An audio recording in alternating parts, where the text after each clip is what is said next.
साथियों नमस्कार। साथियों, हम लोग भारत देश में रह रहे हैं और इस देश के अंदर एक ज्वलंत समस्या है जिसको लेकर के तमाम संतों महापुरुषों ने संघर्ष किया। वह समस्या है जातिवाद। जातिवाद को लेकर के कोई ऐसा व्यक्ति नहीं है जो उससे प्रभावित न हो। बड़े बड़े लोग प्रभावित हैं, छोटे छोटे लोग प्रभावित हैं। तो आज हम उस विषय पर बताना चाहते हैं कि जातियाँ पैदा कैसे हुई, उसका विकास कैसे हुआ और उसका विनाश कैसे होगा।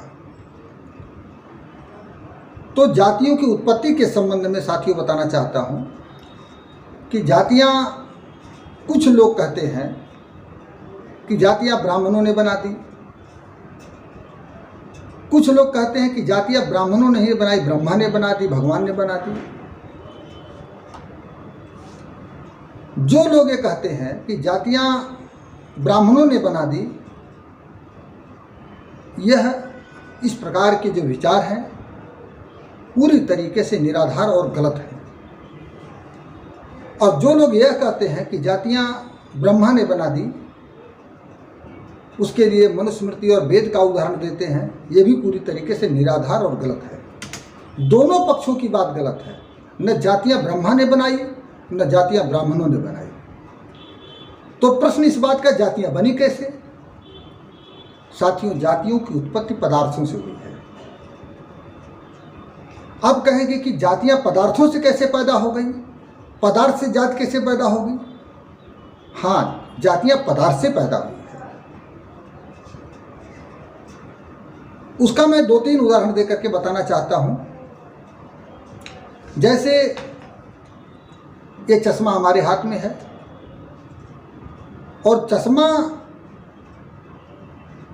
जब तक हम लगाएंगे नहीं, चश्मा हम लगा लिए और कोई भी आदमी हमें देखेगा, हमारा नाम नहीं जानता तो कहेगा ये चश्मे वाला।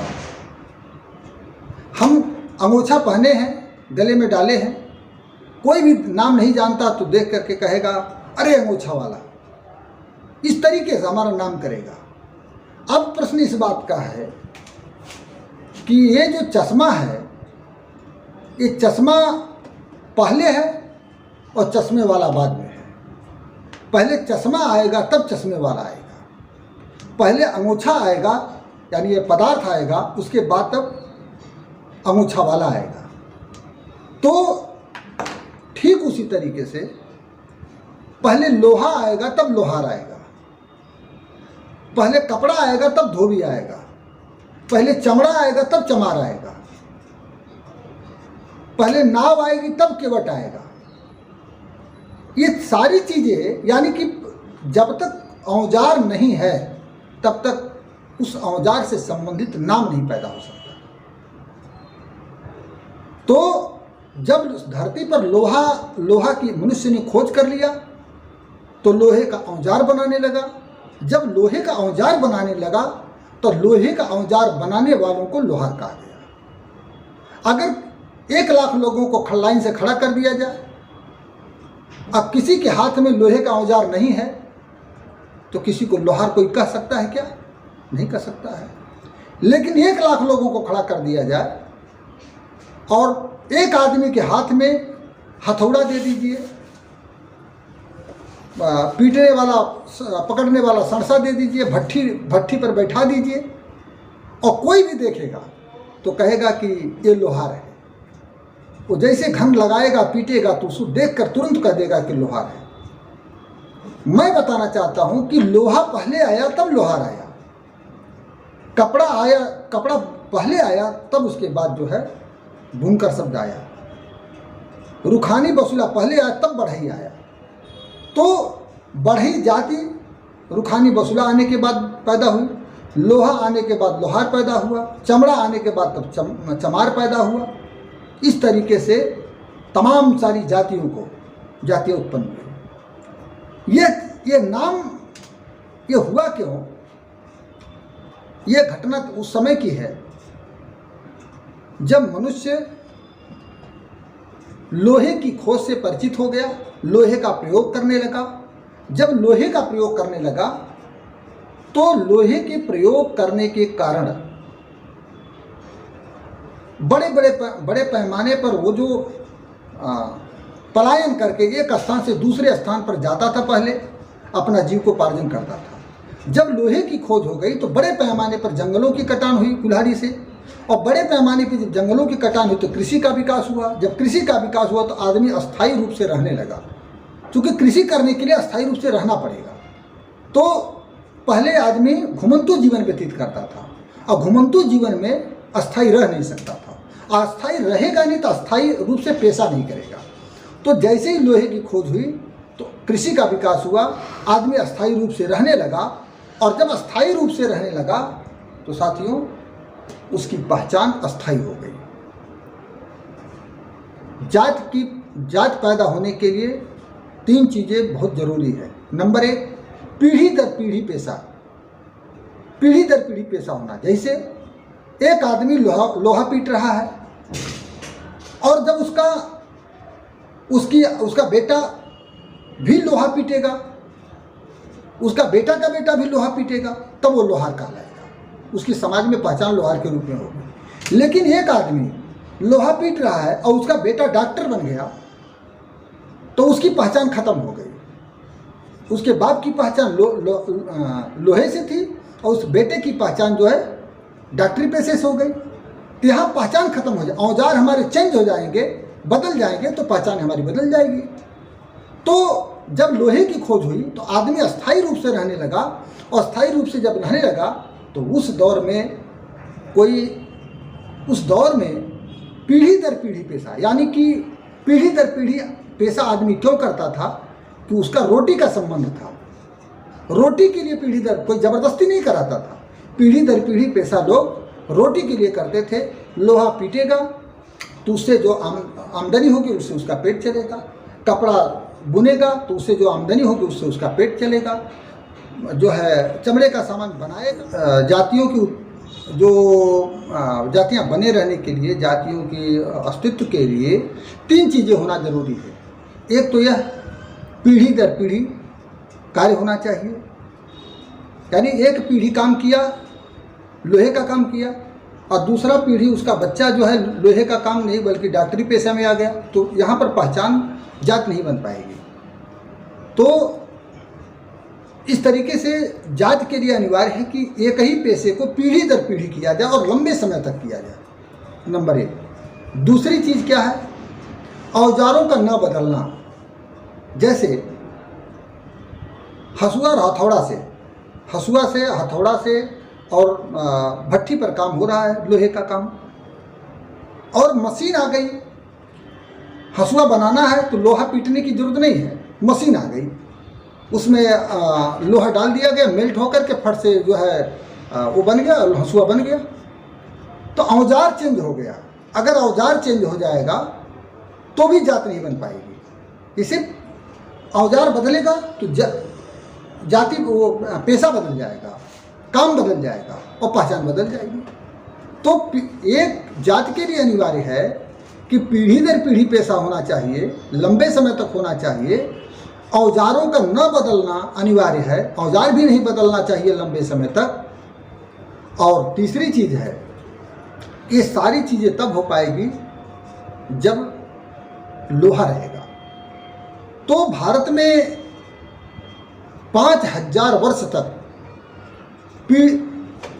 पेशा एक ही रहा, औजार नहीं बदले। औजारों के न बदलने के कारण लंबे समय तक जब लोगों ने एक ही पेशे को किया तो उनकी समाज में पहचान बन गई, और इसीलिए जातियां यहाँ पर अस्थायित्व में आ गई है। तो साथियों, इस तरीके से जातियां अस्तित्व में आई। अब सवाल इस क्या जातियां रहेगी कि खत्म हो जाएगी? जब हम कह रहे हैं कि औजारों के बदलने से पहचान बदल जाएगी, पेशा बदलने से पहचान बदल जाएगी, तो औजार बहुत तेज़ी से बदल रहे हैं। आदिम युग के जो औजार थे, जो मध्यकालीन जो औजार थे, जो पेशा था, जो काम थे, वो चेंज हो रहे हैं। आधुनिकीकरण हो गया, मशीनीकरण हो गया। तो आधुनिकीकरण होने के कारण लोग हर कोई अपने वर्तमान पेशे में नहीं है। जो धोबी का काम करता था आज वो पायलट हो गया, जो पीढ़ी दर पीढ़ी वैद्यकी का काम करता था वो जो है इंजीनियर हो गया, और जो लोहार का काम करता था वो जो है डॉक्टर हो गया। कोई आज की डेट में कोई भी चाह करके अपना पेशा नहीं कर सकता, यहाँ तक पुरोहित भी चाह करके अपना पेशा नहीं कर सका। तमाम पुरोहित लोग जो है पुरोहिताई चाह रहे हैं कि करना, लेकिन कर नहीं सकते। क्यों नहीं कर सकते? आज पुरोहिताई में जो है औजार चेंज हो गए, अब पुरोहिताई का पेशा भी बंद हो गया। अब तो ऑनलाइन शादी होने लगी, ऑनलाइन सब कुछ होने लगा, तो औजार बदला तो पेशा बदल रहा है। इस तरीके से मैं बताना चाहता हूँ। आप लोग थोड़े से उदाहरण देखिए। पहले मुसहर पत्थर बनाते थे, आज मशीन से पत्थर बन रहा है, तो उसका काम ख़त्म। घर घर में जो है वॉशिंग मशीन हो गई तो धोबी का काम ख़त्म। घर घर में जो है दाढ़ी बनाने बाल बनाने वाली मशीन हो गई तो नाऊ का काम ख़त्म। कौन ऐसा जो पीढ़ी दर पीढ़ी पेशा कर सकता, चाह करके भी नहीं कर सकता। आज किसी को कहा जाए कि तुम अपने बिरादरी की पेशा करो तो कर नहीं सकता है। तो औजार ये ऐसा इसलिए हुआ क्योंकि औजार तेजी से परिवर्तित हुआ है। इसलिए साथियों, भारत में जो जैसे लंबे समय तक औजार एक ही प्रकार के थे, इसलिए उनकी एक ही पहचान बन गई, और अब तेजी से औजारों में बदलाव हो रहा है, इसलिए पहचान बदल रही है और धीरे धीरे ये विलुप्त हो जाएगी। जब पंडित जी जा कर के कथा कहने की जगह पर जाके जो है वो जो है बाटा के कंपनी में काम करने लगेंगे, जूता बनाने लगेंगे, तो उनको कोई पुरोहित कहेगा? उन्होंने घंटी और शंख और रख दिए तो वो पुरोहित थोड़ी कहे जाएंगे। इस तरीके से औजार बदल रहे हैं तो पेशे बदल रहे हैं। तो इसलिए पेशा बदलेगा तो पहचान बदलेगी, पहचान बदलेगी तो पहचान ही जाति है। इसलिए साथियों, जातियों का विनाश तय है, हम चाह करके भी नहीं रोक सकते। अगर कोई चाहेगा कि जातियां हमारी बनी रहे तो नहीं रह सकता है। औजारों से पैदा हुई है, औजारों के परिवर्तन के साथ में जातियों का अंत हो जाएगा। तो इस तरीके से जातियां पैदा हुई, जातियों का विकास हुआ और उसका विनाश भी तय है। और इसलिए आज सभी को चाहिए कि इस जाति विवाद में न पड़ करके, जातिवाद न करके, जाति घृणा न पैदा करके, हर व्यक्ति अपने आर्थिक हितों को लेकर के गरीब और अमीर की मात्रा लड़ाई है। जो शोषित है, पीड़ित है, वो एक तरफ और अमीर पूंजीपति एक तरफ। इन गरीब और अमीर के बीच ही मात्र संघर्ष है। मात्र दो ही जाति है, एक गरीब है, एक अमीर है, तीसरी कोई जाति नहीं धरती पर है। तो मैं आपसे अपील करता हूं कि आप लोग इन बातों को गंभीरता से लीजिए, और अगर आपके दिमाग में कोई सवाल है इससे संबंधित तो आप कमेंट करिए, आप सवाल पूछिए, फ़ोन करिए, और साथ साथ में ज़्यादा से ज़्यादा लोगों को अगर पसंद आता है तो ये चीज़ को, इस चैनल को सब्सक्राइब भी करिए और ज़्यादा से ज़्यादा लोगों तक इसको पहुंचाइए, जिससे कि अच्छे विचार लोगों तक पहुंच सके और हम लोग इस देश को जातिवाद से बाहर निकाल सकें और समृद्ध और सशक्त भारत का निर्माण कर सकें, भगत सिंह के सपनों को साकार कर सकें। इन्हीं चंद बातों के साथ से आपसे विदा लेते हैं। नमस्कार।